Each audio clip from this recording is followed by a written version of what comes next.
तर विद्यार्थी मित्रांनो, तुमच्या डेफिनेशन्स आणि लॉज पाठ करून घेण्यासाठी मी एक पाऊल पुढे टाकतोय आणि या माध्यमातून तुमच्या डेफिनेशन्स आणि लॉज पाठ करून घेणे यासाठी एक छोटीशी मदत म्हणून मी ही एक सिरीज सुरू करतोय की ज्यामध्ये प्रत्येक चॅप्टरमध्ये ज्या वेगवेगळ्या डेफिनेशन्स आणि स्टेटमेंट्स आहेत ते मी एकत्र केलेत, ते मी वाचून दाखवतोय आणि हे तुम्हाला फक्त नेहमी ऐकायचे आहेत.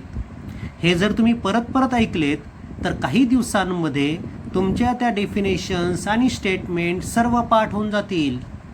म्हणजे तुमच्या पाठांतरामध्ये मला काहीतरी भाग घेतल्याचा आनंद मिळवता येईल आणि तुमचे पाठांतर होण्यासाठी ही माझी छोटीशी मदत तुम्हाला नक्कीच फायद्याची ठरेल असा मला विश्वास आहे. म्हणून तुमचं काम असेल की ही जी सिरीज आहे की ज्याच्यामध्ये मी डेफिनेशन आणि लॉ एकत्र करतोय प्रत्येक चॅप्टरचे, ती सिरीज नेहमी पाहत राहा. जेव्हा तुम्हाला बोर झालं असेल अभ्यास करताना तेव्हा मोबाईलमध्ये आपला हा व्हिडिओ लावून टाकायचा, एक डेफिनेशन ऐकत बसायची.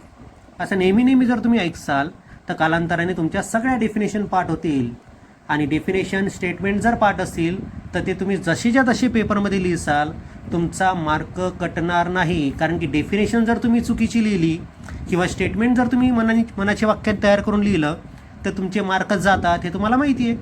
म्हणून योग्य पाठांतर झालंच पाहिजे, परफेक्ट तुमचं असलंच पाहिजे. यासाठी काही गोष्टी पाठच कराव्या लागतात आणि म्हणून मग ते पाठांतर होण्यासाठी हा माझा छोटासा प्रयत्न. Okay, the definitions from chapter number 9, that is current electricity, and the definitions are: first definition is junction. Any point in an electric circuit where 3 or more conductors are joined together is called junction.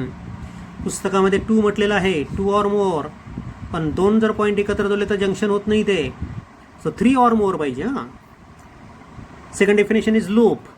Any closed conducting path in an electric network is called a loop or mesh. Then branch. The branch in any part of network that lies between two junctions. दोन जंक्शनच्या मधात जे असतं ते branch असतं. Then Kirchhoff's law. Kirchhoff's first law याला म्हणतात किंवा क्रिचॉफ्स करंट लॉ याला म्हणतात किंवा जंक्शन लॉ याला म्हटलं जातं. And Kirchhoff's current law or Kirchhoff junction law confirms conservation of charge. हा पॉईंट पण लक्षात ठेवा. आणि स्टेटमेंट काय याचं? The algebraic sum of current at any junction is 0 in an electric network. So algebraic sum of current म्हणजे summation of I is equal to 0. आता इथे साईन कन्व्हेन्शन पण आहे, ते पण तुम्हाला लिहावं लागतं विचारलं तर. आणि साईन कन्व्हेन्शन येतं the current arriving the junction are considered as positive, म्हणजे जंक्शनकडे येणारा करंट पॉझिटिव्ह घ्यायचा आहे. And the current leaving the junction is negative, जंक्शनपासून दूर जाणारा जो करंट असेल त्याला निगेटिव्ह कन्सिडर करायचा आहे, तरच ती अल्जेब्रिक सम 0 येईल. त्यानंतर क्रिचॉफ्स व्होल्टेज लॉ और Kirchhoff's second law. The statement is the algebraic sum of potential difference and the electromotive force म्हणजे CMF in a close loop is 0, म्हणजे summation over IR plus summation over E is equal to 0. आणि हा जो Kirchhoff's voltage law आहे हा confirm करतो conservation of energy. याच्यामध्ये पण साईन कन्व्हेन्शन आहेत. पहिलं आहे if the current in the resistance and direction of loop trace is the same, म्हणजे रेजिस्टन्समधनं जाणारा करंटची दिशा आणि आपण जे लूप कन्सिडर करतोय त्या लूपची दिशा जर सारखी असेल, then the potential difference across that resistance is considered as negative. तर ते पोटेन्शियल डिफरन्स निगेटिव्ह घ्या, अदरवाईज पॉझिटिव्ह घ्या.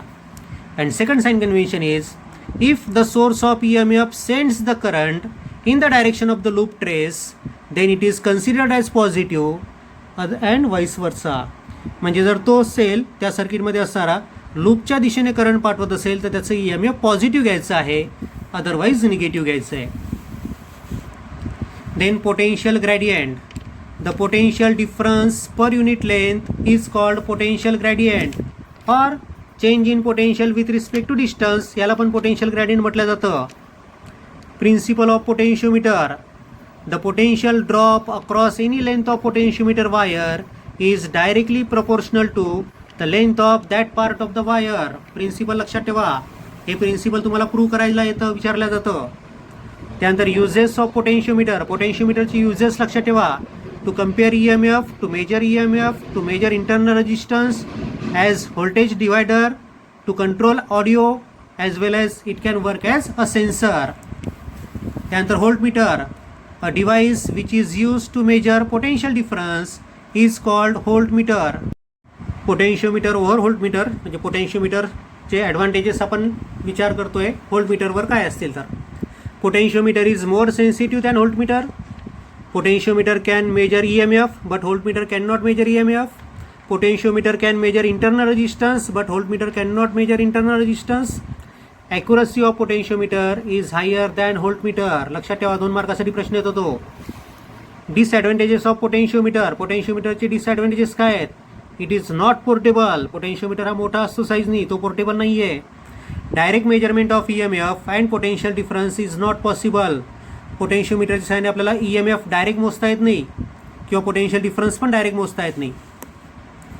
त्यानंतर ammeter, a device which is use to measure current in a circuit is called ammeter. Conversion of galvanometer into voltmeter, गॅलोनामीटरचं conversion आपल्याला व्होल्टमीटरमध्ये करता येतं, ते कसं करायचं तर त्याबद्दल लिहिलं आहे आपण. ही डेफिनेशन नाही आहे, ती इन्फॉर्मेशन आहे. A galvanometer can be converted into voltmeter by connecting a high value resistance in series with it. आणि त्या हाय व्हॅल्यू सिरीज रेजिस्टन्सचा फॉर्म्युला काय असतो? V/IG - G, where V is voltage to be measured. किती maximum voltage आपल्याला मोजायचं ते V.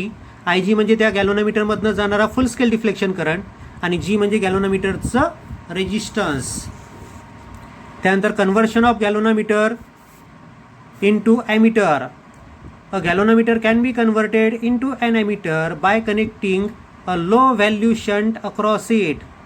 कमीत कमी व्हॅल्यूचा शंट रेजिस्टन्स गॅलोनामीटरला पॅरललमध्ये जोडून आपल्याला त्याला कन्वर्ट करता येतं ॲमीटरमध्ये, आणि तो शंट रेजिस्टन्स असतो R shunt is equal to IG/I - IG into G, where IG is full scale deflection current for galvanometer and I is the current which we have to be measured.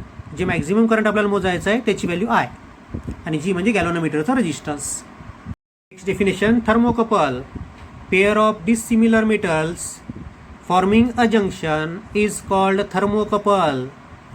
त्यानंतर Seebeck effect, when two different metals are joined to form a closed loop and these junctions are kept at different temperatures, then an EMF is developed across the junction called Seebeck effect. Okay, ही होती शेवटची definition.